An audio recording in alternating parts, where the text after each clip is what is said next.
আমি রমজান মাসে গ্রেপ্তার হয়েছি, তো আমিও রোজা রাখছি, তো আমিও 5 ওয়াক্ত নামাজ পড়ছি।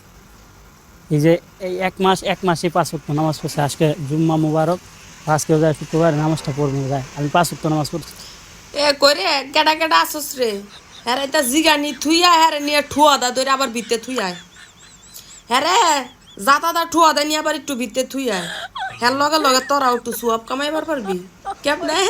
আমি তো মনে করতাছি যে এই বেডি ওই যে প্রিয়া নাকি এটার মা আর এটা বালাকামি করছে। জীবনে যদি কোনো ভালো কাম করে থাকে শ্রেষ্ঠ ভালো কাম হইব এটা, যে এই দুইটাই যে ঘরের ভিতরে বেড়ি আইন নাই না 12 ধরনের সেরি বেড়ি আইন নাই না ভিডিও বানাইতো, সমাজ নষ্ট করতো, বই ব্যবসা করতো বেটি করে দিয়া দিয়া। অন্তত এইটা বন্ধ রইছে। আর এডির মিথ্যা হোক সত্য হোক এই গাবলা এডিরে ভিতরে ঠুয়া দা থুই আইছে হেন বেলা 5 ওয়াক্ত নামাজ পড়ছে যে 1 মাস ছিল।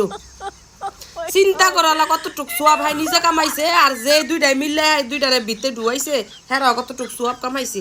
এ যাওরা কইরে তোরা এটা জিগানি থুয়া হ্যাঁ আবার নিয়ে ভিতরে থুইয়া এবার যাতে মেলা দিন হয়।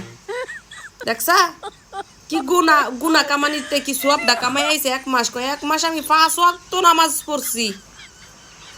আমার মতে এটি রেহান রাহা ভালো আছিল। কেডা ছুটাইছে রে? কোন জাউরার ঘরের জাউরায় ছুটাইছে?